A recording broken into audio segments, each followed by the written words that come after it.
Assalamualaikum warahmatullahi wabarakatuh. Waalaikumsalam warahmatullahi wabarakatuh. Alhamdulillah, thumma salatu wassalamu ala rasulillah sayyidina wa maulana Muhammad ibni Abdillah. Ashhadu an la ilaha illallah wahdahu la syarika lah wa ashhadu anna sayyidana Muhammadan abduhu wa rasuluh. Allahumma salli wa sallim wa barik ala sayyidina Muhammadin sayyidil awwalin wal akhirin wa ala alihi wa sahbihi ajma'in. Qala rabbi ishrah li sadri wa yassir li amri wa hlul 'uqdatam min lisani yafqahu qawli ya fatah ya alim. Ma'asyiral muslimin wa jamaahal mu'minin jamaah salat subuh Masjid Rawdatul Jannah yang mudah-mudahan kita semuanya dirahmati dan diberkahi oleh Allah Subhanahu wa taala. Syukur alhamdulillah, pagi ini kita masih diberikan nikmat oleh Allah berupa nikmat iman, nikmat Islam, nikmat sehat panjang umur, sehingga kita bisa sama-sama beribadah kepada Allah Subhanahu wa taala, melaksanakan salat subuh berjamaah, zikir berjamaah, dan insyaallah dilanjut dengan mengikuti majelis ilmu di Masjid Rawdatul Jannah. Mudah-mudahan kita semuanya sababiyahnya kita berjamaah di Masjid Rawdatul Jannah, dosa-dosa kita diampuni oleh Allah Subhanahu wa taala. Amin ya Allah rabbal alamin. Dan sababiyah kita ngaji pada pagi hari ini, kita dimudahkan jalan kita menuju surga ya Allah Subhanahu wa taala. Amin ya rabbal alamin. Salawat salam mudah-mudahan selalu tercurah atas junjungan kita baginda Nabi Muhammad sallallahu alaihi wasallam beserta keluarga, para sahabat dan para pengikut yang istiqomah menjalankan sunnah-sunnah beliau. Mudah-mudahan kelak yaumil akhirah kita akan mendapatkan syafaat ijma' dari beliau. Amin ya rabbal alamin. Jamaah rahimakumullah, berjumpa kembali pagi hari ini bersama guru kita Ustaz Iftitah Zaman yang tanpa terasa sudah setahun lebih kita tidak bersua ya. Kita mungkin rindu dengan tausiah beliau, kita rindu dengan ujangan beliau. Pagi hari ini alhamdulillah beliau sehat walafiat dan berada di Masjid Rawdatul Jannah. Kita doakan bersama mudah-mudahan beliau tetap sehat, panjang umur, diberkahi rezekinya, berkahi keluarganya, berkahi umurnya, berkahi ilmunya, dan mudah-mudahan beliau tetap istiqomah dan tawadhu untuk mensiarkan agama Allah. Amin ya rabbal alamin. Untuk itu langsung saja kita serahkan kepada beliau. Mudah-mudahan kita pagi ini mendapatkan ilmu yang manfaat dunia wal akhirah. Amin ya rabbal alamin.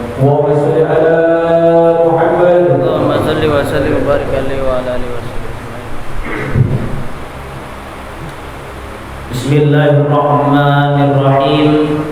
Assalamualaikum warahmatullahi wabarakatuh.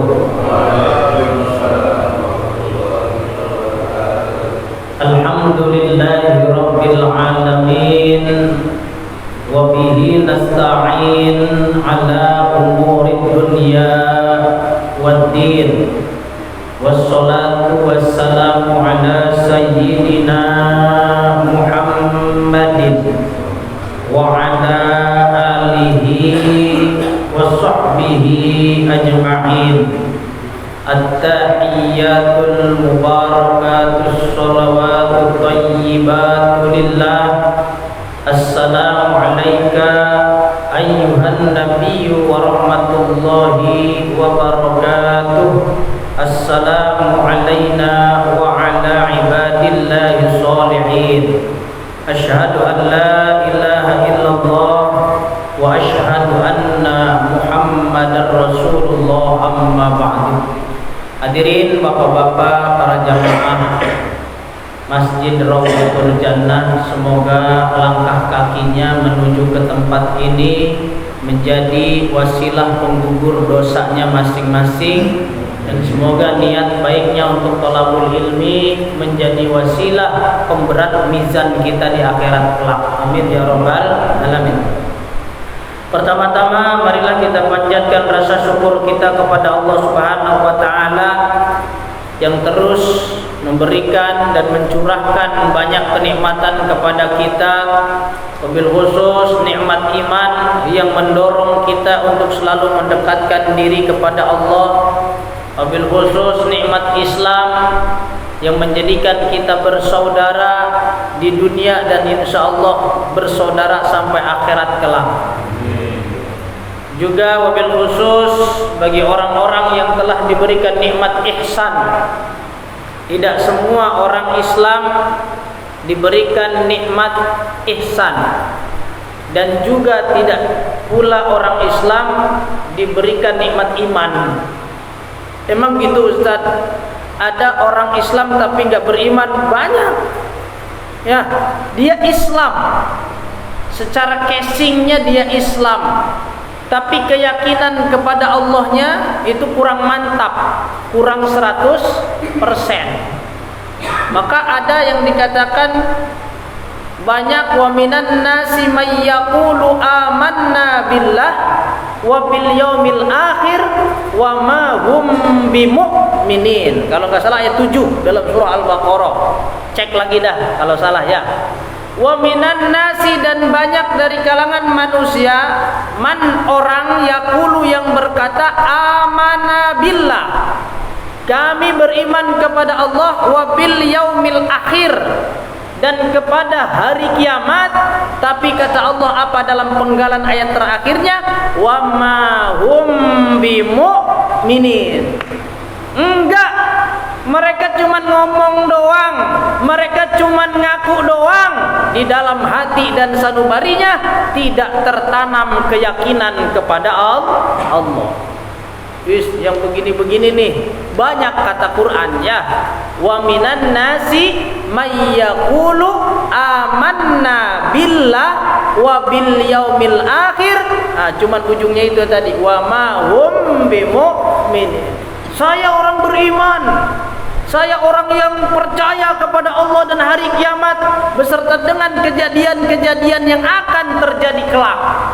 Tapi giliran punya anak banyak, jangan banyak-banyak, ntar anaknya mau diempanin apa? Nah, ini namanya kurang yakin dengan Allah. Memang secara logika kerjaan nggak ada, kerjaan serabutan, bikin anak aja terus. Nah, kalau kata orang aja mau ngebiayain anak ente dari mana? Anak itu kalau secara tauhid nih, secara tauhid bukan secara logika. Kita bicara tauhid dulu. Kalau secara tauhid itu semenjak umurnya 120 hari di dalam kandungan ibunya, dia sudah dicatat rizkinya oleh Allah. Betul apa enggak tuh? Ada enggak hadisnya? Ada enggak hadisnya? Ada ada, jangan gede-gede kitabnya. Di dalam kitab Arba'in Nawawi bab yang keempat itu Rasulullah sallallahu alaihi wasallam diriwayatkan dari sahabat Umar bin Khattab itu mengatakan bahwa ketika kita di dalam janin, kita berada di dalam rahim ibu kita masing-masing, 30 hari pertama jadi apa? Ya, 40 hari pertama jadi apa? 40 hari kedua jadi apa? 40 hari ketiga kita ini dituliskan ajalnya, sa'idun amsaqiyunnya, rizkinya pula sudah ditentukan oleh Allah Subhanahu wa taala. Tapi masih baik yang namanya rezeki jadi ragu-ragu kepada Allah Subhanahu wa taala. Ntar anak kita makan apa? Saya udah umur sekian, kalau punya anak bayi lagi gimana nanti sekolahnya? Itu logika. Maka seringkali logika kita ini melemahkan iman. Loh kok gitu Ustaz? Betul. Banyak orang yang berpikir secara logis tapi dia kropos secara keimanan. Tapi dia ragu secara keyakinan. Karena apa? Kebanyakan logika. Maka porsi-porsi yang seperti ini dalam ranah-ranah ketauhidan dia akan mundur. Dia tidak akan kuat dalam menjaga ketauhidan. Lihat orang-orang yang wis pokoknya opo joreng kuai lah. Nah, ini yakin nih. Ya, yakinnya besar. Apakah orang yang seperti itu tanpa perhitungan?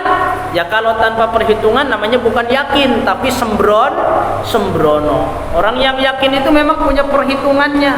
Ya tenanglah. Nanti juga orang ini anak kita, walaupun kita mati nih, sebelum anak kita gede ada jalan rizkinya. Betul apa enggak? Kadang-kadang kita mengaku sebagai Ar-Razzaq, sebagai ayah, terkadang mengaku saya yang memberi rizki kepada istri saya. Tuh. Saya yang memberi rizki kepada anak-anak saya. Tuh, ngaku sebagai Ar-Razzaq. Padahal Ar-Razzaq itu adalah Allah. Kita hanya sebagai wasilah. Ini perlu dipahami ya. Kita hanya sebagai wasilah rizkinya istri, rizkinya anak-anak. Apakah ketika kita mati anak kita tidak ada rizkinya? Ada enggak coba? Masih ada rizkinya apa enggak? Nanya saya, ada enggak? Masih dikasih rezeki enggak? Kira-kira makan apa enggak? Makan. Karena apa? Rezekinya sudah ditentukan oleh Allah Subhanahu wa taala. Kalau kita mau memandang kepada hadis baginda Rasulullah sallallahu alaihi wasallam, jadi tidak ada sangkut pautnya rezeki anak dengan kehidupan kita. Ya kalau sekarang kita jadi jalur rizkinya dia, memang itu wasilah yang dibuat oleh Allah. Ada kok seorang bapak yang gak jadi wasilah buat anaknya. Dia bikin doang, dia nelantarin anaknya, masih hidup bapaknya, tapi rizkinya anak bukan lewat bapaknya, justru lewat tetangga-tetangganya. Ada apa enggak? Bapaknya ngawinin ibunya nih, bikin anak terus kabur, gak mau tanggung jawab. Rizkinya dari mana? Bukan dari bapaknya. Ya, lewat jalur tetangganya, lewat jalur mungkin pamannya, lewat jalur bibi-bibinya. Dia bisa sekolah, dia sampai bisa kuliah, bahkan dia bisa sukses. Itu merupakan gambaran-gambaran bahwa kita ini kadang disebut Islam, tapi pula tidak disebut beriman. Banyak ayat-ayat yang kita ingkari, ya. Kita enggak percaya inna ma'al usri yusra, fa inna ma'al usri yusra. Apa tuh artinya? Sesungguhnya bersama dengan kesulitan ada berbagai macam kemudahan. Kesulitan satu, Allah kasih kemudahan sejuta. Sejuta jalan oleh Allah diberikan, kesulitannya cuma satu. Tuh. Tapi kadang kita puyeng aja hidup nih. Dari mana, bagaimana, nanya terus. Udah percaya kalau kita udah naik pesawat, udah percayakan kepada pilotnya, nyampe insya Allah. Tidur aja udah. Ya, terus Ustaz hidup ini tidur aja udah berarti? Enggak. Ya, beda lagi. Artinya apa? Kita nih udah numpak. Numpak itu apa ya? Udah naik di dalam kehidupan. Yang mengendalikan kehidupan siapa? Allah. Yang mengendalikan pesawat siapa? Pilot udah nggak usah dipikirin nanti bagaimana landingnya ya. Jangan-jangan terlalu nukik. Nanti bagaimana pas take off-nya ya, pas mau naik ini bagaimana, jangan-jangan jengkelit. Nanti ngejeblak pesawatnya. Udah nggak usah dipikirin. Pilotnya sudah handal. Allah juga sudah handal. Allah yang maha handal untuk mengatur kehidupan kita. Kalau punya masalah, udah taruhlah nih kepala nih. Kepala nih kebanyakan mikir tapi nggak sanggup memecahkan persoalan. Taruh kepalanya di tempat sujud. Tarik napas dalam-dalam, hembuskan pelan-pelan. Akui Allah yang maha mengatur, akui Allah yang maha memberi jalan. Katakan la haula wala quwata illa billah. Udah di situ pasrah. Tapi ikhtiar sambil jalan. Ya, usaha, berdoa, sujud kepada Allah yang lama, berdiri ketika sholat yang lama. Nah, ini adalah cara hidup yang diajarkan oleh baginda Rasulullah sallallahu alaihi wasallam. Ketika Rasul dihadapkan persoalan, mesti Rasul sholat. Ya, sebentar kata Nabi, biarkan saya ini sholat dulu 2 rakaat. Rasul masuk ke dalam rumah, beliau sholat 2 rakaat. Baru setelah sholat cerah. Nah, kalau kita sholat tambah mumet ya. Mumet sholat ini. Ada kemarin yang curhat sama saya dari Sonono, dari Tambun Utara. Pas lagi nyetim, Ustadz bagaimana sih saya kok sholat 5 waktu nggak pernah telat, puasa Senin Kemis nggak pernah ditinggal, tapi kok hati gelisah terus. Nah ini yang salah ibadahnya apa gimana nih? Makanya ibadah itu ada caranya. Kalau sekedar ibadah tanpa ilmu ya tetap aja gelisah. Bapak-bapak nggak dikasih amalan sama kiai ini, kalau kamu pengen lancar nggak gelisah, istighfar 1000 kali. Tambah gelisah pak. Astagfirullahaladzim. Wah pusing gak karu-karuan. Ya istighfarnya udah yang pelan. Raba dari ujung kepala sampai ujung jempol kaki. Dilihat, dimuhasabah. Ya Allah, nih kepala isinya yang jelek-jelek, mikirin tetangga, mikirin saudara, macem-macem, mikirin temen, macem-macem. Astagfirullahaladzim, nih kepala nih malu. Nanti kalau dihisap isi otak kita apa, memorinya, chipnya isinya apa. Jangan-jangan yang jelek-jelek, suudon, hasud, segala macam. Mikirin yang gak karu-karuan, syahwat masuk semua lewat kepala. Ya Allah, malu saya di hadapan Allah. Di cleaning. Kan kalau di HP memori udah hampir penuh, itu ada suka muncul notifikasi. Bersihkan HP Anda, memori hampir penuh. Bersihkan itu. Bagaimana cara membersihkannya? Istighfar. Tapi istighfarnya jangan cepet-cepet. Kalau lagi sendiri mah ya. Kalau lagi jamaah begini nggak apa-apa. Astagfirullahaladzim, astagfirullahaladzim, astagfirullahaladzim. Ya nggak apa-apa lagi rame-rame mah. Tapi yang paling bagus istighfarnya ketika sendiri, fayafidu, kemudian meneteslah air mata kita secara perlahan-lahan ketika sendirian. Tapi kalau nangisnya rame-rame, itu bisa jadi terbawa suasana, bukan karena sadar. Betul? Kemarin muhasabah ada nggak sih tahun baruan? Ada nggak? Biasanya ada tuh ya. Kalau malam tahun baru tuh lampu digelapin.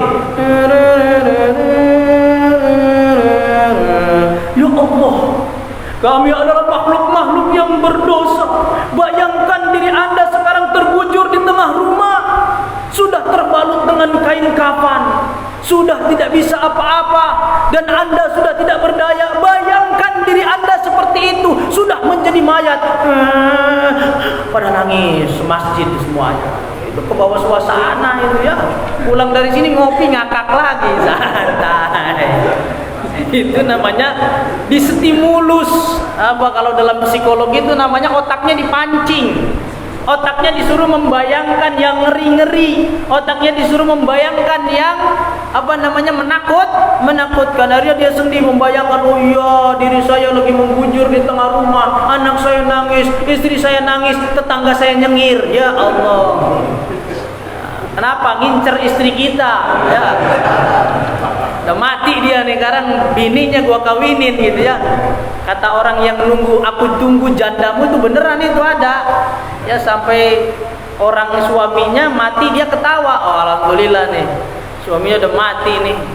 Bininya cakep banget, udah dah diambil dan ntar PDKT kapan-kapan deketin anaknya, santunan anak yatim, modusnya ya. Saya mah nggak pernah nitip ke masjid santunan anak yatim, saya yang antar sendiri, beras 20 kilo saya panggul sendiri. Wow mantep kan, superhero banget ini orang. Begitu dianterin, Pak sini Pak, kata mamahnya tuh, wah ini keringetnya pura-pura dibanyakin ya, padahal cipratin air tuh. Ini orang berjuang banget katanya buat nyumbang saya ini. Mana anaknya, diusap kepalanya, ya Allah anaknya ganteng banget kalau laki, anaknya cantik banget kayak mamahnya ya Allah gitu kan, pura-puranya gitu. Sekolah di mana ini Bu? Sekolah di ini. Oh ya udah nanti saya yang nanggung SPP-nya. Wah alhamdulillah. Lama-lama duduk di situ ngobrol. Udah lama sebulan, 2 bulan santunan, setahun. Nah lama-lama masuk dah ke hatinya ya. Nggak ada kepikiran Bu buat nambah suami, apa mau ganti suami, apa mau gimana ini katanya. Nambah gimana? Suami saya udah mati gitu kan.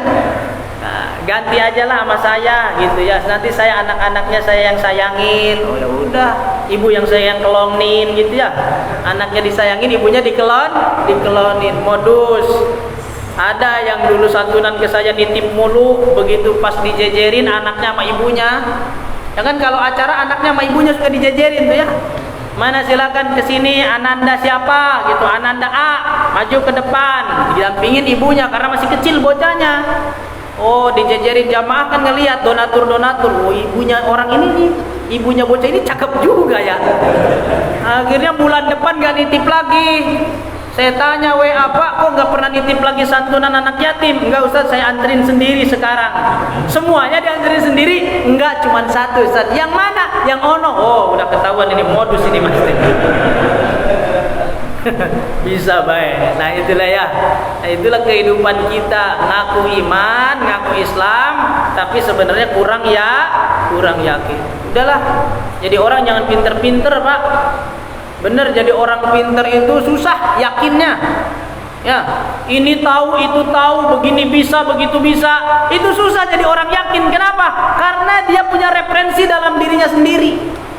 Tidak bersandarnya kepada Allah. Lihat deh orang pintar-pintar, susah yakinnya Pak. Suruh ngamalin ini amalin sholawat 1000 kali. Allah, masa baca sholawat doang bakalan selesai urusan saya? Gak mungkin loh. Gak percaya karena apa? Akalnya terlalu pinter, tapi hatinya bodoh. Na'udzubillahi min dzalik. Maka kata Nabi, aksaru min ahlil jannah, termasuk bagian orang yang terbanyak di surga itu al-hulhu, orang-orang bodoh. Kenapa? Orang-orang bodoh mah ya aja.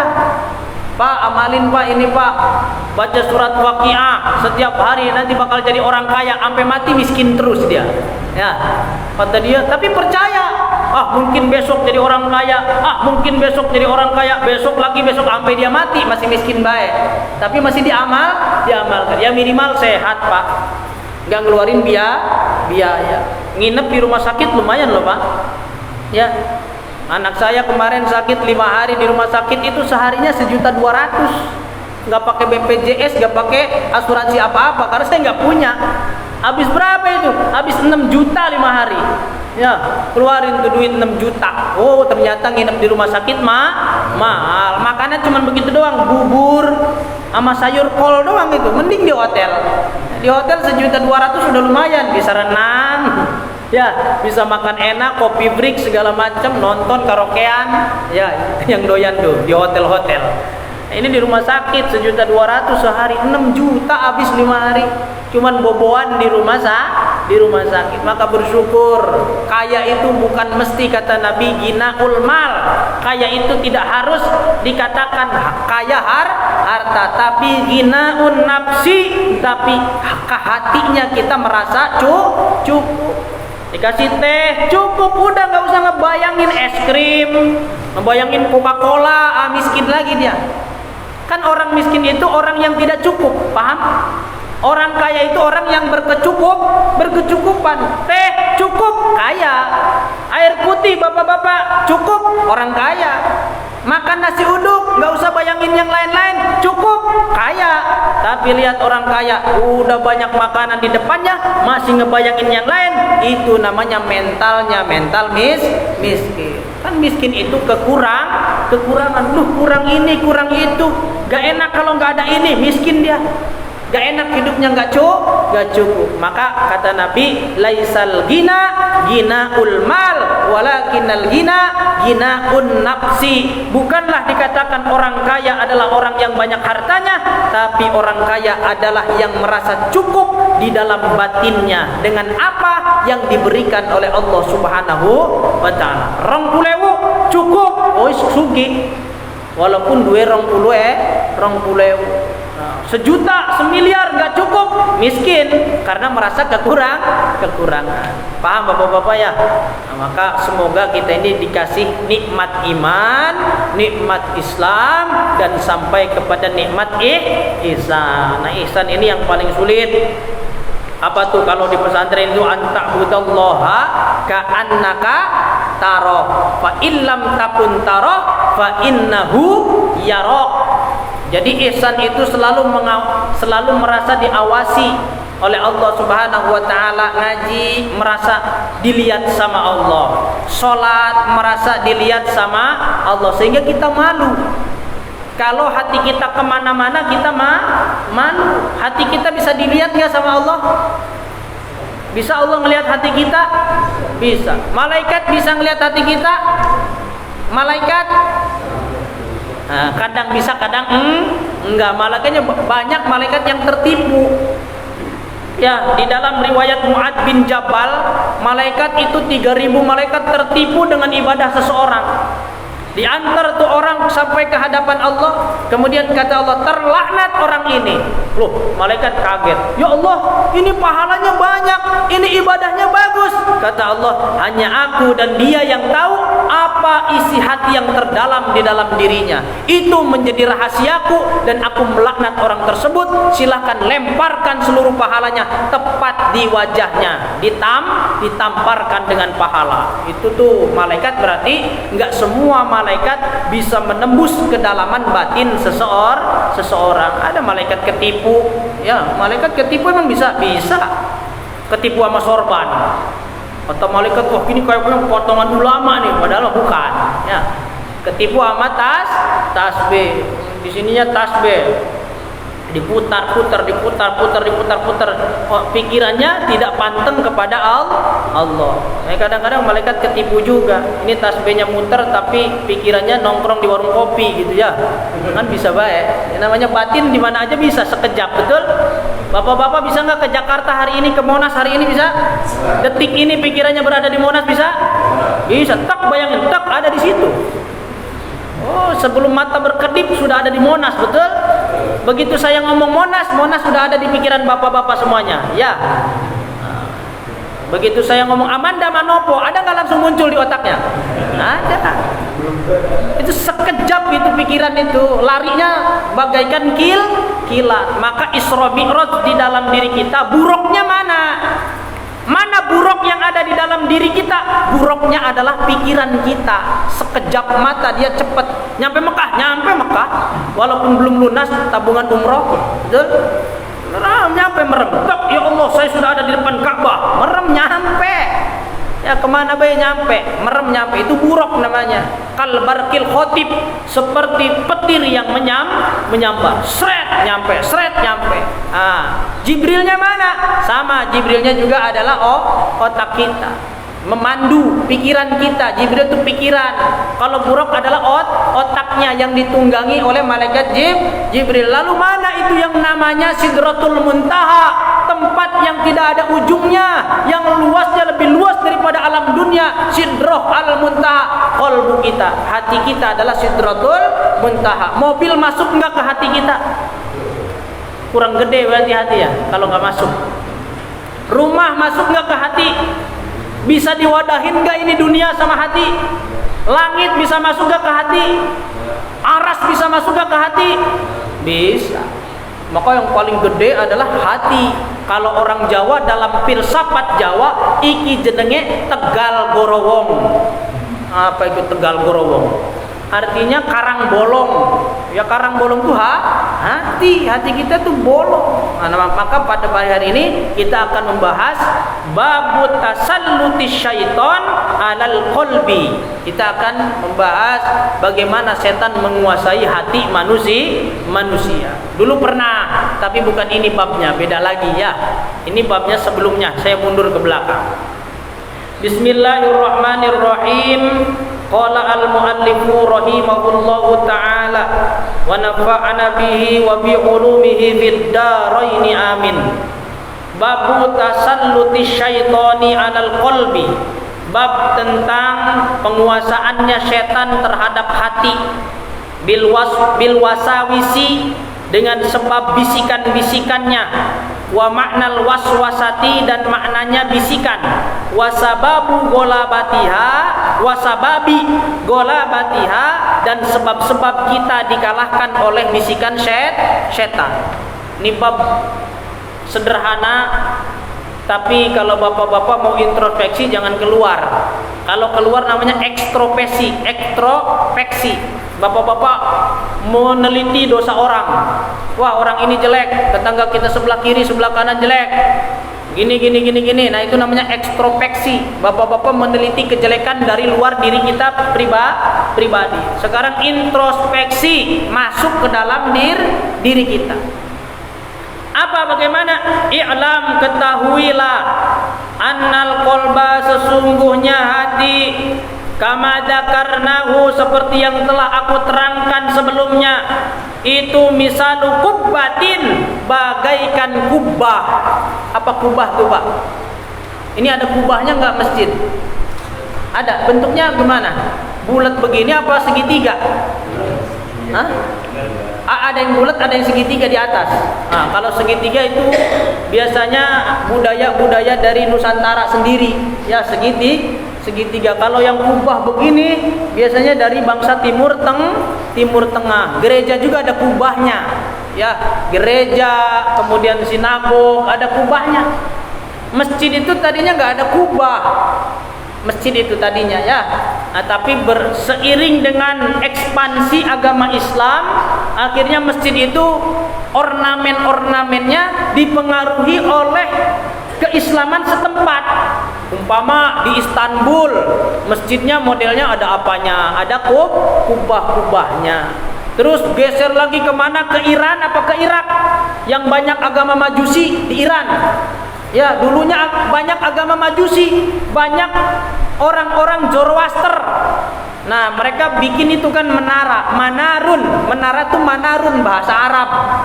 Manarun itu apa artinya? Artinya tempat naruh api, itu namanya menara. Begitu nyampe di Indonesia, apa saja yang dibangun tinggi ke atas itu namanya menara, walaupun nggak ada apinya.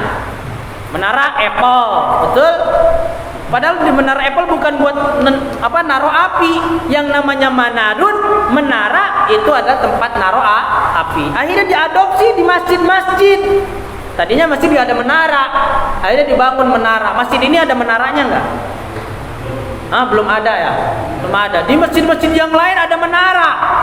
Sampai bangun menaranya saja satu tiang itu 140 juta. Udah alihkan dulu buat yang apa kek?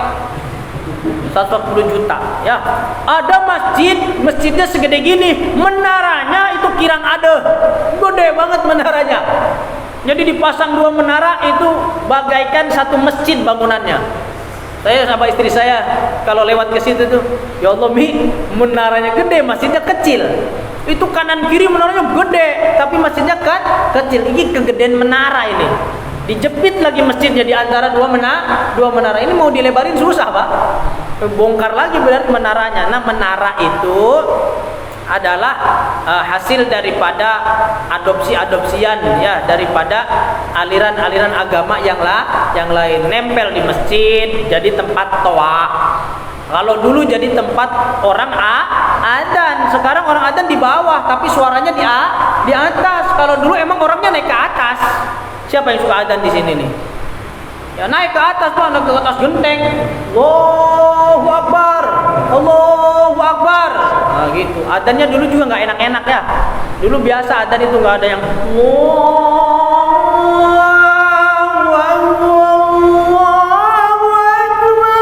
nggak ada model begitu. Apalagi nyampe di Indonesia, lagunya macam-macam ya. Yang dulu ada TPI itu. Gimana tuh? Asyhadu an la ilaha illallah.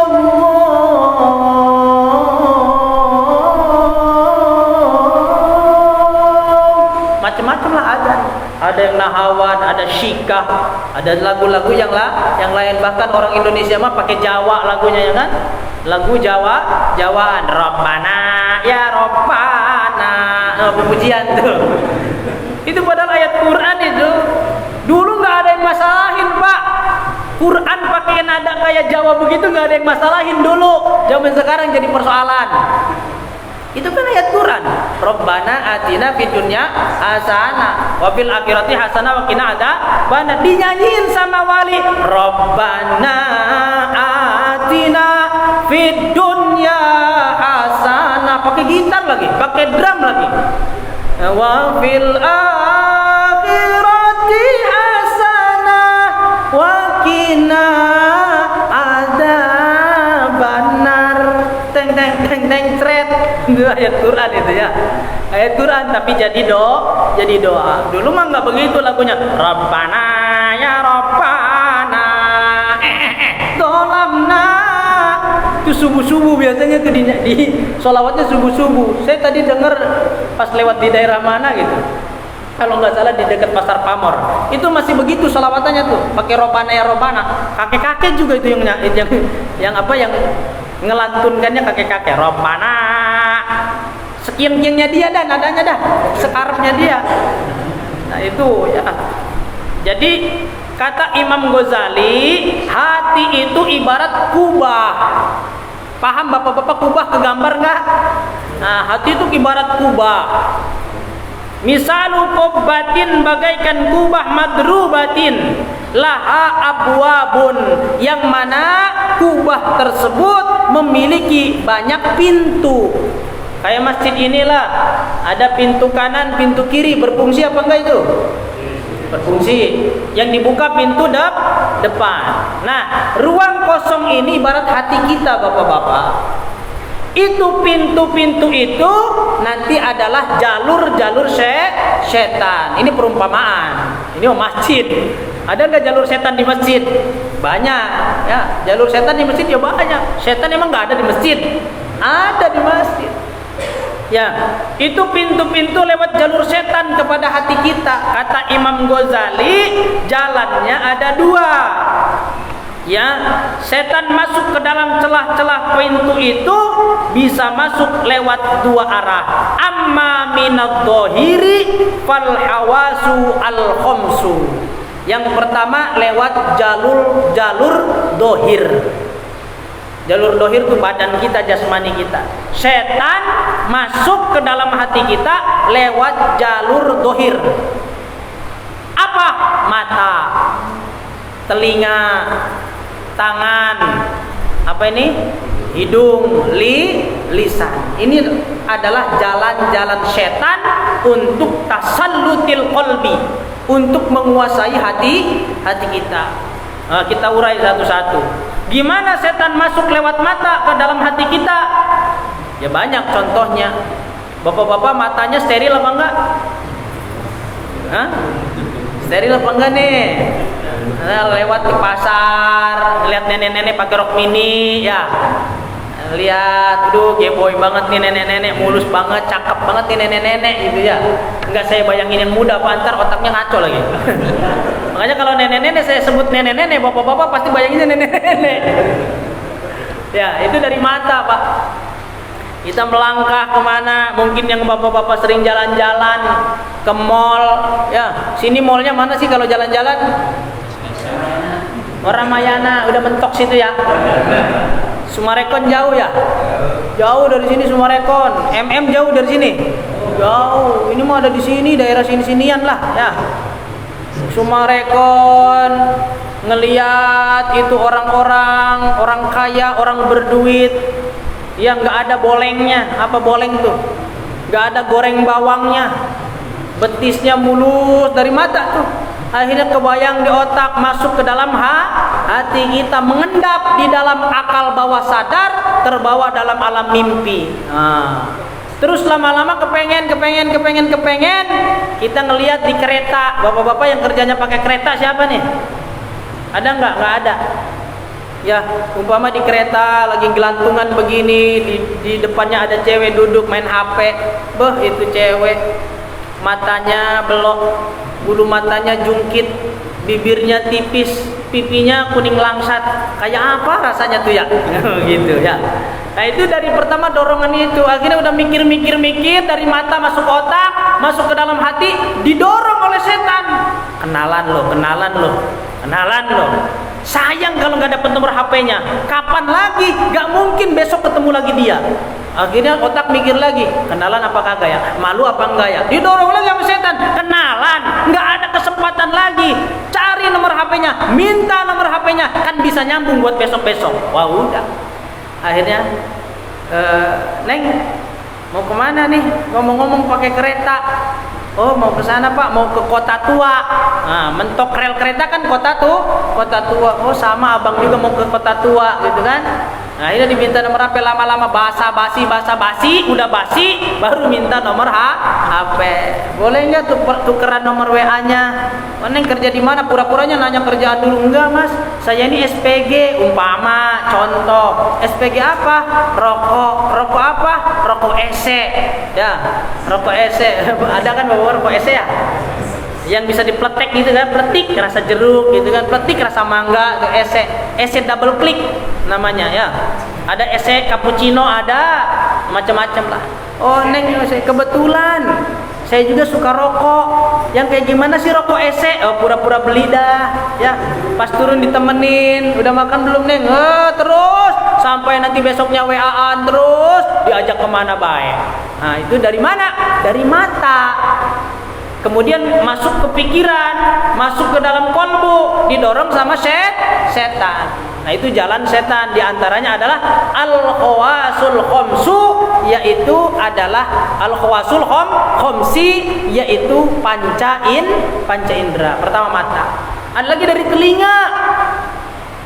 Kita nggak pernah yang namanya ngelihat, tapi dari telinga kita bisa bermusuhan. Betul apa enggak?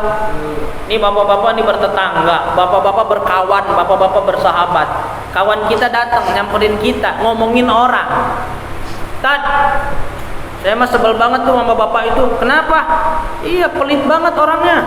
Kemarin saya nyeserin tuh sumbangan, masa cuma ngasih 2.000, giliran dangdutan nyawer banyak banget tuh orang. Nah, kita yang nggak kenal umpama, tadinya nggak kenal, nggak dekat, nggak tahu keburukannya, terus ngedenger. Lama diceritain keburukannya sama teman kita, terus terpengaruh hati kita jadi ikut benci. Bisa nggak begitu? Bapak-bapak nih pengalaman apa enggak nih? Pernah enggak? Kita enggak pernah ada urusan sama seseorang, kita tidak pernah ada urusan pribadi dengan orang lain, tapi diceritain kejelekannya sama teman kita, kemudian hati kita jadi ikut benci tiba-tiba. Pernah enggak begitu? Sering kan? Oh orang ini ternyata yang begitu, gitu ya. Padahal kita nggak ada urusan tadinya, karena diceritakan oleh teman kita keburukannya, akhirnya kita jadi punya urusan. Kita akhirnya ikut-ikut membenci. Itu setan. Tadinya dengerin cerita aja, kalau nggak punya filter, ini kuping masuk semua ke dalam hati. Tapi kalau kupingnya dipasang filter, itu yang jelek-jelek mental dah. Ya pura-pura dengerin dulu. Ya Allah, ini orang betah banget ngomongin orang ya, betah banget ngebuka aib-aib orang lain. Protek sama kita di hati kita, jangan sampai masuk, jangan terpengaruh. Akhirnya mungkin nggak begitu Pak, orang itu begini kan di kantor sama kita. Ya kamu mah nggak percaya, nggak ngelihat sendiri sih. Ya alhamdulillah saya nggak ngelihat aib orang lain. Ya daripada melihat aib orang lain. Yang paling bagus itu kita melihat aib diri kita sendiri. Itu yang bagus. Kebanyakan orang melihat aib orang. Betul apa enggak? Iya, kepinteran. Pinter kalau tembus kepada aib orang, tapi aib diri sendiri, keburukan diri sendiri, kekurangan diri sendiri, nol. Kita nggak pernah bisa koreksi. Betul apa enggak? Jeleknya diri kita di situ. Nah, diantaranya adalah lewat telinga atau lewat hidung. Gimana lewat hidung tuh? Setan menggoda lewat hidung. Contoh lagi puasa, siang-siang lagi puasa, tiba-tiba angin membawa aroma. Masuk, seger banget ini bau jengkolnya nih, masya Allah. Kayaknya ini sambal balado nih jengkol. Terus nggak lama masuk lagi tuh namanya aroma ikan asin. Sedap banget nih jengkol sama ikan asin. Bayangin aja terus. Lama-lama buka. Gak kuat umpama nih contoh. Pak ini imannya setebal kulit setipis kulit bawang berarti. Cuman mengambu aromanya doang dia tergoda. Duh, saya gak kuat lama-lama dah. Udah ke dapur aja deh. Ke dapur dilihat ada jengkol, ada ikan asin, ada sambal terasi, ada udah makan ngumpet dah. Habis makan dilapin pakai tisu. Keluar kumpul sama bapak-bapak, wih gagah bener puasa nggak lemes. Iyalah saya mah puasa sehat saya mah. Padahal udah makan jengkol tadi. Ya, nah ini lewat hidung, dia mencium aroma makanan, dia mencium aroma perempuan. Umpama contoh juga nih, contoh perempuan kita lagi duduk aja lagi khusyuk, serpeng wangi, wanginya wangi ini nih, wangi mawar. Bukan wangi melati pak, kalau melati biasa Susana yang lewat. Ini wanginya wangi mawar, wanginya wangi misik, masya Allah. Ini kayaknya yang lewat cakep dah perempuan nih. Belum ngelihat tuh pak, baru mencium. Pas begitu dilihat, emak ternyata ya. Nah itu dari hidung. Setan bisa menguasai diri kita lewat mana? Amma minad dhahiri fal hawasul khamsi, maka jalur dohirnya adalah panca indera. Dari tangan, dari lidah kita ini ya, sering ngomongin orang, sering gibahin orang, sering koreksi aib orang pakai lisan. Itu setan menguasai diri kita. Na'udzubillahi min dzalik. Maka wali zaman dulu itu mendidik masyarakat pintar. Ya, Mbah Wali, saya pengen jadi orang soleh. Ya wes, nak ngono ki cekelono pacul. Apa pak? Pacul. Apa pacul ibu kiai? Pacul niki perkara papat ojo nganti ucul. Nopo? Meripatmu jogon, kupingmu jogo, hidungmu jogo, lisanmu jogo. Kenapa? Karena 4 ini rentan. Dari 4 perkara ini bisa masuk nafsu, bisa masuk setan. Maka ini cekelonot pacul perkara papat ojo nganti ucul, atau ngipatno perkara sing ucul, sing muncul. Mengipati apa ngipatno? Kan kalau pacul gini nih, cerak bleng gitu kan. Nah, jadi membuang sifat-sifat yang buruk. Nah, di pacul itu ada lempengan besinya. Apa namanya? Apa tuh lempengan besinya, Pak? Ya paculnya itu. Ada bolongannya. Apa bolongannya? Hah? Apa coba wong Jawa iki? Ada bolongannya itu. Apa? Borong apa? Bawak. Oh, bener bawak. Ini jenenge bawak, Pak. Bolongannya itu jenenge bawak. Apa artinya? Kata Kanjeng Sunan, kalau kamu pengen jadi orang baik, iki pegang pacul baik-baik. Perkara papat ojo nganti ucul, kipatno perkara-perkara sing cukul, yaitu singkirkan sifat-sifat burukmu. Terus ini nih, ada bolongannya namanya bawak. Kalau pengen jadi orang baik, bawak obah noa awak. Ikhtiar, kerja, bisnis, dagang, terserah. Macul, ya matun, bertani, mulungin sampah, bersih-bersih, apa aja. Yang penting obah noa awak. Mana hadisnya? Al harokah barokah. Ada hadisnya itu bawak itu. Hadisnya bawak itu ya al harokah barokah. Bergerak, beraktivitas itu akan mendatangkan barokah. Ketimbang hicing wae henteu naon, kalau kata orang Sunda mah ngajedog wae. Apa ngajedog? Ya macul kagak, bisnis kagak. Mainan apa aja ngudut sama ngopi yang nggak bakal datang berkah, nggak bergerak. Jadi wong lanang yang penting keluar rumah aja Pak, nggak tahu di luar ngapain. Ya. Kita keluar rumah, barangkali ada bungkus-bungkus aqua, bungkus-bungkus apa kita ambilin, kita kilo jadi duit, betul apa enggak? Sebenarnya mencari duit nggak susah kata abah saya.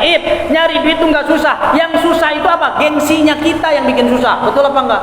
Kok bapak-bapak mulungin aqua apa berani? Enggak berani. Ya. Kenapa? Merendahkan harga diri dan harkat martabat saya. Enggak. Ya bakal jatuh bapak-bapak memungutin aqua dikiloin ke orang, enggak bakal jatuh. Apa hubungannya harga diri kita dengan mengutin aqua? Apa sih hubungannya? Korelasinya apa sih? Dosa enggak? Maksiat enggak? Melanggar norma juga enggak? Melanggar hukum negara juga enggak? Apa yang membuat diri kita menjadi rendah? Enggak ada. Pikiran kita yang berpikir itu adalah perkara yang rendah. Berarti mental kita rusak. Kalau kita menganggap mulungin aqua itu rendah, mental kita rusak. Ada yang nggak bener tuh persepsinya. Jadi jangan nyapu-nyapu, katanya hina saya kalau nyapu-nyapu jalan. Kata siapa?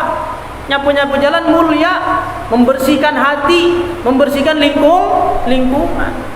Ngosrekin WC, masa kiai ngosrekin WC, masa kiai ustad ngosrekin WC, nggak ada urusan. Mau kiai mau presiden ngosrekin WC, tidak akan pernah jatuh pamor, betul apa enggak? Nggak bakal jatuh pamor. Pak Nabi ngejahit bajunya sendiri. Masa Nabi ngejahit bajunya sendiri? Rendah dong, cemen begini. Nabi nyuruh orang, tinggal nunjuk, tinggal begini. Enggak, buktinya Nabi Muhammad enggak jatuh pamor. Betul apa enggak? Yang penting akhlak kita bener, iman kita bener, hidup kita bener. Apapun pekerjaannya tetap mulia di sisi Allah Subhanahu wa taala. Kan ada inna akramakum indallahi atqakum. Bukan inna akramakum indallahi presiden hukum, ustadz hukum, ya, guru hukum atau pejabat hukum. Enggak, bukan. Yang paling mulia di sisi Allah yang bertakwa kepada Allah. Siapa aja. Mau ustadz bertakwa mulia, kiai bertakwa mulia, pejabat bertakwa mulia, presiden bertakwa mulia, tukang sampah bertakwa mulia, tukang beca bertakwa mulia, karena bukan profesinya yang dipandang oleh Allah, tapi ketakwaannya. Tuh, kita kadang-kadang mikirnya ini sih masih terbawa oleh kasta. Apa tuh kasta tuh? Kasta itu ini Pak. Kalau di dalam buku sosiologi ada namanya stratifikasi masyarakat. Ada kalangan sudra, ada kalangan kesatria, ada kalangan macam-macam, ada kalangan copet. Nah, copet itu yang ya rendah. Kenapa? Karena melanggar syariat. Itu mengutin aqua nggak melanggar syariat kok. Ya, nggak melanggar hukum negara juga, nggak ngerugiin orang lain. Kenapa kita pandang rendah? Tidak ada kerendahan di sana. Ya, bisa jadi orang-orang seperti itu ketakwaannya lebih tinggi daripada kita yang serba rapih, yang serba terlihat terhormat. Mereka kehormatannya tidak terlihat di sisi manusia, tapi mungkin malaikat menghormati dia. Kan ada begitu modelnya ya. Itu namanya majhulun fil ardi wa mashhurun fis sama. Dia di bumi tidak dikenal, tidak dihormati, tidak populer, tapi malaikat semua kenal. Contohnya siapa di zaman Nabi? Uwais al-Qarni. Sahabat Umar minta doa kepada Rasulullah, ya Rasulullah saya minta doa. Udah kalau minta doa, minta sama Uwais al-Qarni. Wah, siapa tuh? Kata sahabat Umar, sampai-sampai Nabi mereferensikan saya untuk minta doa kepada beliau. Ini jangan-jangan orang yang luar biasa. Dilihat sama sahabat Umar, lah casingnya biasa aja, kayak bukan ulama, casingnya kayak bukan ustad, casingnya kayak bukan orang alim, kayaknya orang biasa-biasa aja nih. Tapi kok Nabi nyuruh saya ke sini? Ada apa di balik itu? Oh, ternyata dia adalah kekasihnya Allah. Begitu meninggal dunia, orang mau berebut ngapanin, sudah dikapanin. Orang mau berebut mandiin, udah dimandiin, udah beres. Orang mau gotong, mau nguburin, udah beres kuburannya. Siapa yang mandikan? Siapa yang mengkapankan? Siapa yang mensolatkan? Siapa yang menguburkan? Para malaikat. Bukan kelas kita ini. Kita masih nyari-nyari mudin Pak kalau mati. Ya. Di sini mah enggak ya? DKM kali yang mandiin. Udah ada kan latihannya kan? Jadi meninggal dunia, tak buru-buru tuh SMS, WA, Mudin di mana nih? Mudinnya ternyata lagi keluar kota jalan-jalan, nggak keder kita. Ini dikapatin nama siapa ini? Udah bungkus aja kayak permen dah. Ya, kelamaan. Tuh, ya. Jadi tidak memandang zahir, kita ini dipandang oleh Allah seberapa jauh ketakwaan kita kepada Allah Subhanahu wa taala. Apa tadi itu? Bawak. Bawak itu obah noa awak. Terus yang kayunya itu namanya apa? Doran. Apa maknanya? Dungo maring pangeran. Jadi kalau sudah berusaha bawak, berikhtiar ngobah no awak, yo jolali, jangan lupa doran dungo maring pangeran. Itu satu paket pacul tuh. Ulama zaman dulu ya perkara papat ojo nganti ucul. Di sini kitabnya, kitab Ihya Ulumuddin. Nanti kita cerita pewayangannya di sini ada ya. Pewayangan lakon setan karo lakon malaikat. Tapi bukan pagi hari ini karena kayaknya nasi uduk udah datang. Nggak enak juga kalau nasi uduknya apa mengaweh-ngaweh ya. Memanggil-manggil kita. Nah itu ya, jadi setan itu masuk ke dalam hati kita lewat mana? Kalau dohir lewat panca indra, lewat mata bisa, lewat telinga bisa, lewat hidung bisa, lewat lisan bisa, lewat penyentuhan bisa. Nanti secara batinnya kita bahas insyaallah di bulan depan. Semoga umur panjang, sehat walafiat. Amin Allahumma amin. Hadirin bapak-bapak para jamaah yang dimuliakan Allah Subhanahu wa taala, barangkali ada yang mau ditanyakan dari apa yang disampaikan. Ustaz saya nggak paham nih masalah ini, coba ditanyakan. Kalau bisa saya jawab, kalau enggak ya udah nggak dijawab. Ntar PR. Monggo silakan Pak.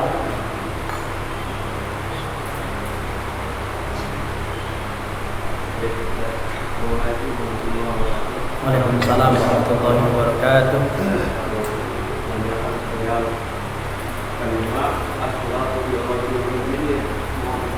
As-salatu mi'rajul mu'minin.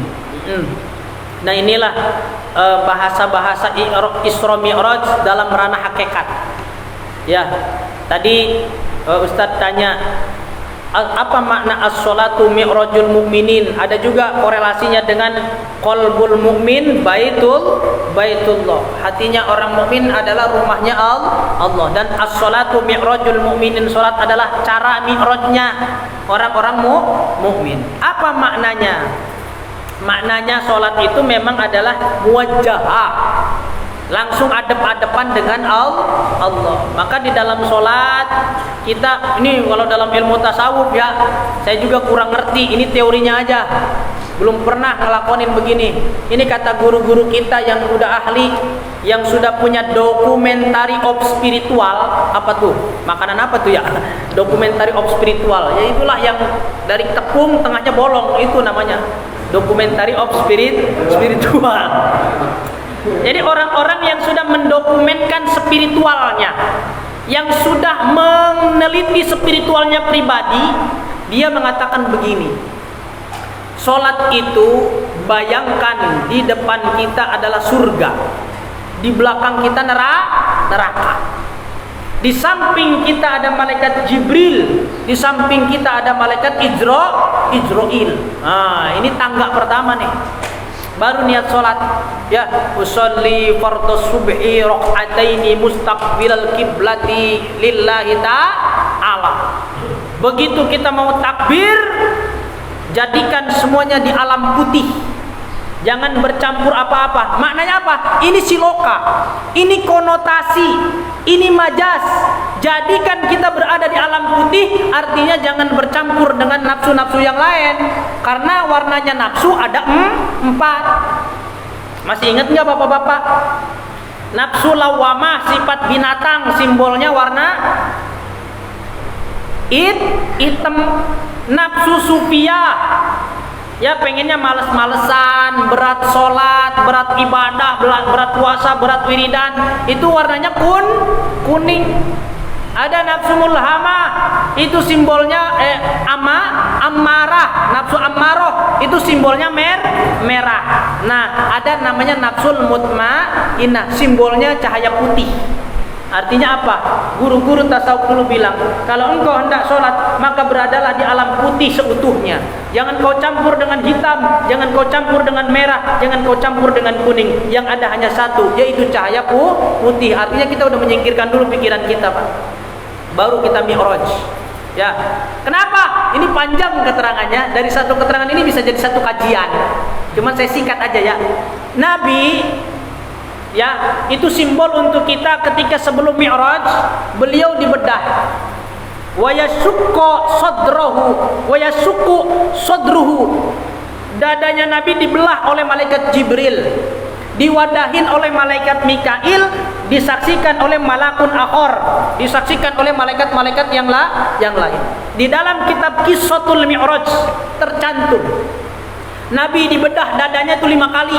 Waktu umur sekian, dan sampai pada akhirnya Nabi ketika ingin Isra Mi'raj dibedah dadanya, dikeluarkan bagian hatinya, dimasukkan ke dalam cawan emas, kemudian dicuci dengan air zam-zam. Apa simbolisasi dari ini?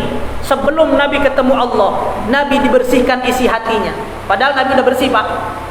Ya, kemudian di dalam kitab Qissatul Mi'raj mengatakan bukan hanya dibersihkan, tapi juga dimasukkan bil ilmi wal hikmah. Dimasukkan ilmu oleh Allah, dimasukkan hikmah, bisa membaca kebijaksanaan, bisa membaca apa yang berada di balik semua kejadian itu namanya hikmah. Nah, kita sebelum sholat wudu, gak usah deh bapak-bapak ngebelek hatinya, dicuci pakai air wudu, gak usah. Nanti mati malahan ya. Nah, kita wudu, kumur sunnah, istinsyak sunnah. Nah, itu kita bersihin deh. Ketika kumur-kumur, ya Allah, mulut nih banyak ngomong yang nggak benar, buah, semprotin, jangan ditelan, buang tuh kotoran mulut. Saya mau menghadap Allah, mulutnya nggak bagus kalau banyak kotoran, omongin orang. Istinsyak, nyesep banyu maring irung, dikeluarin juga. Banyak kotoran di hidung saya, pakai nyium parfum cewek segala macam. Kemudian muka, mata kita kena wajah kita nih, muka nih, kebanyakan nyari muka kepada orang. Ibadah pengennya dilihat orang, amal baik pengennya dilihat orang. Ya Allah, sekarang aku akan cari muka kepada Engkau, ingin mencapai keriduan-Mu. Tangan nih, banyakan nyolong di pabrik nih. Ada besi-besi kita bawa ke rumah, ada kardus kita bawa ke rumah, nyolong kita nih. Tangan gak bener nih, buat makan anak istri, ya Allah, dibasuh di air wudu. Kepala diusap, nih mikir yang kagak-kagak. Ini yang hakikat nih, Pak. Ya, ini kepala mikir yang enggak, kepala kasihan banget nih, nanti digendir sama malaikat. Bersihin pikiran, diusap. Telinga sunnah, diusap, dicuci. Telinga dibasuh juga. Telinga ini kebanyakan denger gosip-gosip yang kagak-kagak, yang kagak genah. Akhirnya kita pikirannya kemana-mana, perasaannya kemana-mana. Cuci tuh telinga. Kaki, kaki, ya Allah, ya Rabb, ini banyak melangkah ke tempat-tempat maksiat, banyak melangkah ke tempat-tempat yang dimurkai Allah. Udah jalan sholat di alam putih, hanya Allah Subhanahu Wa Taala yang ada. Allahu Akbar. Ini teorinya, saya juga belum pernah nyampe ke sini, Pak. Paham? Jangan dilihat, Ustaz Iib ternyata sholatnya model begini. Enggak. Sholat saya masih Allahu Akbar. Ingat sendal, ingat kunci, ingat sanyo, ingat apa segala macam, ingat token listrik segala macam. Itu sholat saya. Ini mah cerita sholatnya wali, sholatnya orang-orang kekasih Allah. Dia benar-benar pakai hakikat, bukan cuma kecepek beres wudu. Masuk masjid, sholat, Allahu Akbar, salam, beres. Itu mah namanya makan tapi tidak tahu rasanya, tahu-tahu kenyang, gak enak, nggak ada penghayatan. Oh ya Pak, jangan kalah sama penikmat musik, Pak. Penikmat musik ngedengerin musik bisa sampai nangis, Pak. Nggak ada lagunya padahal, cuman alunan musiknya doang. Kayak tadi tuh,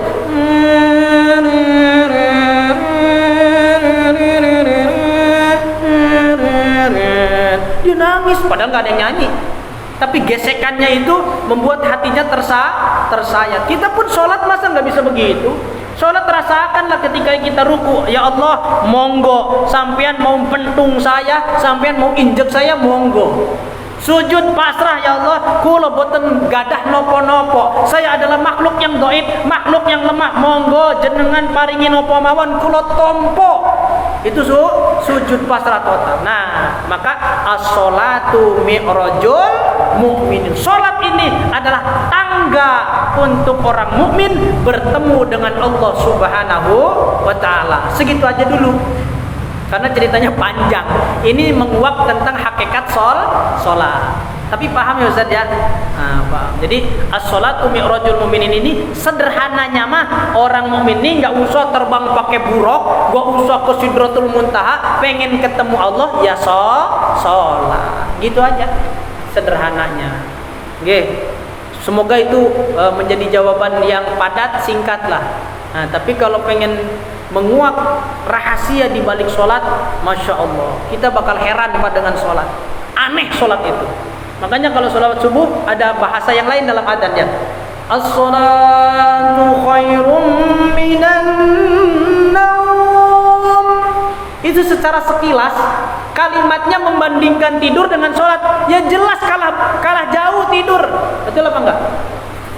Ya orang tidur sama orang sholat ya jelas bagusan sholat, betul. Tapi ada makna hakikatnya. Ketenangan yang ada di dalam sholat itu lebih deeply. Apa deeply itu? Lebih dalam, lebih tenang daripada ketenangan yang kita rasakan saat tidur. Kita harus ada di titik nol. Makanya at-tahiyatul mubarakatus sholawatu thayyibatu lillah. Nol semua. Kehormatan, kebaikan, keberkahan, rahmat Allah hanya milik Allah. Nol, kita nggak punya apa-apa ketika sholat. Nah, di titik nol itulah ketenangan akan datang. Makanya kalau sholat kunci rupa naro, kita bakal ketemu. Kenapa? Saking tenangnya pikiran kita. Coba kalau lagi ruwet, ya susah di mana kunci. Tadi itu di sini, tadi di sini. Ruwet. Cobalah semedi dulu. Tenangkan pikiran, ketemu, Pak. Ya, itu kenapa? Karena pikiran kita udah mengalami ketenangan. Sok, bapak-bapak itu banyak inspirasi, Pak. Betul enggak? Iya, ini mau pengalaman kali bapak-bapak macam-macam. Ada penulis gara-gara nemu judul. Oh, nanti saya nulis novel judulnya Mencari Padi di Padang Ilalang. Nanti tokohnya ini. Begitu keluar WC, dia langsung nulis. John Lennon, nggak tahu bapak-bapak paham nggak John Lennon? Tahu John Lennon nggak? Penyanyi barat. John Lennon itu hampir setiap lagunya itu inspirasinya dari WC. Dia nongkrong di WC, oh lagu ini, tulis. Habis itu genjreng jadi lagu. Jadi lagu. Itu dari mana? Dari WC. Kenapa? Karena di dalam WC itu kita merasa tenang, relax. Nggak ada di WC kita gelisah, nggak ada kan? Apalagi bapak-bapak yang ngerokok, masuk ke dalam WC bawa sebatang rokok sambil ngepul. Ngepul itu bayangannya kemana-mana tuh. Pasti banyak inspirasi kan? Kenapa di WC banyak inspirasi? Karena pikiran kita tenang, Pak. Apa baik jadinya enak, cerah ya. Nah, karena dalam psikologinya orang melepas itu akan mendapatkan. Kan kita melepas beban, Pak. Yang tadinya mules gitu kan, dilepas, procot, oh enak. Akhirnya pikiran kita terisi. Karena apa? Melepas beban. Maka sering-seringlah melepas. Ya, melepas itu dalam ilmu orang Buddha, dalam ilmu orang yoga, itu ada namanya the essence of letting go. Apa? Melepas. Ilmu tentang melepas. Pikiran lepasin. Tad banyak yang ngomongin ente, lepasin aja. Bodoh nanan, urusan dia mau ngomongin saya nggak punya urusan sama dia. Melepas, udah jangan dimasukin ke hati. Kalau banyak urusan dimasukin ke hati, cupet, rupak, peteng, dedet. Nah, ya gelap gulita, ribetin kita. Cepet cepet bengek. Ya apa yang dimasukin, udah lepasin aja, yang jelek-jelek lepasin. Paham ya? Tadi yang nanya apa tadi ya? Oh ke situ-situ ya, itulah ya. Jadi sholat itu kalau dikuak secara hakikat kita bakal terheran-heran dengan sholat. Jadi bukan membandingkan tidur dengan sholat, ya pasti jelas bagusan sholat, Pak. Tapi ada makna hakikatnya, yaitu membandingkan ketenangan yang kita dapat dalam tidur itu masih lebih tenang orang ketika sholat. Kalau kita masih belum merasa sholat kita lebih tenang daripada tidur, berarti masih banyak yang perlu kita pelajari dalam sholat kita. Paham tuh? Paham ya, insya Allah. Itu saja yang dapat disampaikan. Nanti gak jadi makan-makan kita ya. Ya, semoga cukup dan semoga mendatangkan manfaat dan barokah untuk kita semuanya. Amin Allahumma amin. Wallahul muwaffiq ila aqwamit thoriq. Assalamualaikum warahmatullahi wabarakatuh. Jazakallahu khairan katsir. Kami ucapkan kepada guru kita Ustaz Dedi Zaman yang telah menyampaikan tauhid hasanah kepada kita. Mudah-mudahan kita dapat ilmu yang bermanfaat di dunia wal akhirah. Amin ya rabbal alamin. Ada yang perlu kami sampaikan bahwasanya Majelis Hamalatul Arsy pimpinan guru kita Ustaz Dedi Miftah Zaman mengadakan ziarah kubra ke makam Sunan Gunung Jati Cirebon bagi jamaah Masjid Rawal Kegiatan yang ingin ikut berpartisipasi bisa mendaftarkan melalui beliau atau mungkin lewat saya bisa. Ya. Kuotanya disediakan 2 bis. 2 bis aja ya. 2 bis AC high-tech dengan tujuan ada 5 destinasi: Sunan Gunung Jati, makam Sunan Gunung Jati, makam Syekh Zatul Kahfi, Pantai Tirtamaya, Islamic Center Indramayu, dan Pusar Bumi. Pusat Bumi. Ada 5 destinasi di sana dengan biaya admin Rp250.000 per orang, dan mendapatkan kaos juga bagi jamaah. Sekali lagi yang ingin ikut ziarah bersama guru kita Ustaz Dedi Zaman silahkan mendaftar. Kemudian kami telah menyiapkan sarapan pagi untuk pagi hari ini, nasi uduk atau nasi uduk beserta gorengan. Mudah-mudahan jamaah itu, dan apabila kedepannya ada jamaah yang mempunyai keluasan rezeki dan ingin ikut berpartisipasi untuk menyediakan konsumsi, kami DKM memberikan kesempatan seluas-luasnya kepada jamaah apabila ingin mendonasikan untuk sarapan pagi untuk taklim pada subuh. Mungkin itu saja yang bisa kami sampaikan. Saya sebagai keluarga mohon maaf yang sebesar-besarnya atas salah dan khilafnya. Mari sama-sama kita tutup dengan doa kafaratul majlis. Subhanakallahumma wa bihamdika asyhadu an la ilaha illa anta astaghfiruka wa atubu ilaik. Wallahul muwaffiq ila aqwamit thoriq wal aqwamit. Assalamualaikum warahmatullahi wabarakatuh. Waalaikumsalam.